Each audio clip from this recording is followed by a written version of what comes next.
I'm Kris Collins, gardening editor at Amateur Gardening magazine, and today I'm going to show you my simple tips for a successful start with summer bedding in containers. No matter if you just bought your plants or you've been growing them on for a while, the first thing to do when planting up your containers is to give the plants a good watering.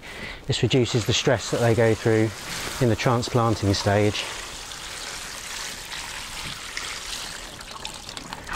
And they can be left there to drain while we get on with the next steps in planting up. Now you've got two options when it comes to choosing compost for your summer containers and hanging baskets. You could either go for a specialist container and basket compost, which has added feed and added water retention to reduce the level of work that you'll have to put into your containers, or you can opt for a multi-purpose compost and add your own slow release fertiliser and water crystals or swell gel. That's what I'm doing here. So it's just a case of sprinkling in the slow release fertiliser and then adding a little sprinkling of the water retaining gel.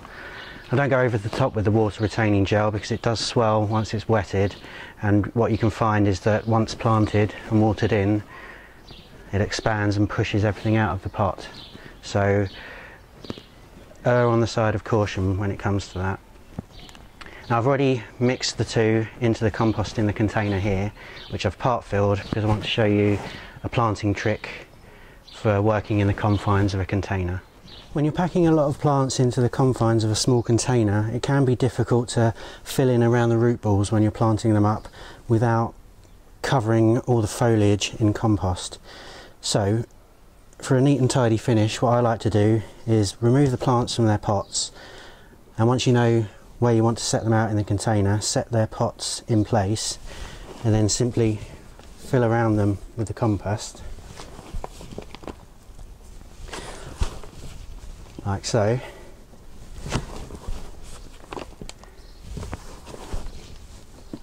Really tucking in around them so there's no air gaps,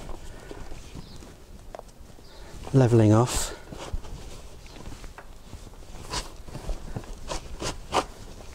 And then you're ready for really quick planting out with a neat and tidy finish.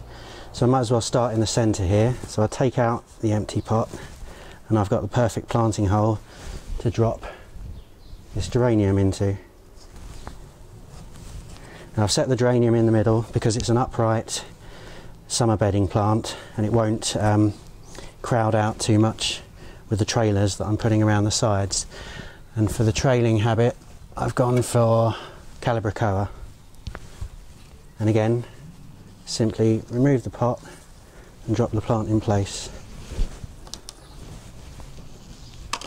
Remove the pot and drop the plant in place.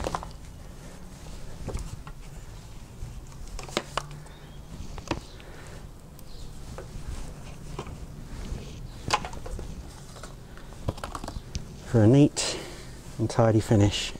Now I'm not finished there. I want to add something a little bit different. The offering at the garden centres tends to be the traditional tender perennial plants like geranium, pelargoniums, verbenas, fuchsia, but I've been growing my own sweet peas this year, and I've got some dwarf varieties that are perfect for containers, so I'm just going to drop them into the corners of the pot there. So there you go, sweet pea Cupid mix. It's a dwarf variety that only reaches about 30 centimetres or 12 inches in height. Nice and bushy, they need no supports, and they'll just add something different that you don't normally see in summer bedding containers. As I say, I'm just adding one to each corner of the container, and they'll trail over the edges along with the Calibrachoa, but just offer a different flower and of course the scent, which is one of the main attractions of using sweet peas in the garden. You'll get months of colour from your summer bedding containers. They'll flower right through until the first frosts of autumn. So at the start of the season, when we're all crying out for a bit of colour in the garden, it seems a bit of a shame to remove the flower heads, but that's what I'm going to tell you to do. Pinching back now just encourages the plant to settle into its container before really romping away. It will divert some energy into root establishment for better success through the season. It'll also keep the plants compact and bushier as well, particularly if you want to go through nipping out the tips of all the different growth stems as well. If you're adding climbers to your displays like this Thunbergia here, they will need some kind of support. The rest of the plants in here are a mixture of red and yellow flowers, so I've used these red cornus or dogwood stems to act as my supports for the Thunbergia, which will really fit in with the colour scheme of this display. Now don't let today's bright sunshine fool you. I'm planting these up in the first week of May, and we've still got a good few weeks yet where we could get the odd late frost at night, which could really set these plants back a bit. A light frost won't kill them off totally, but it will brown off all the new foliage, and it will just put the plants in check and delay them for a good couple of weeks.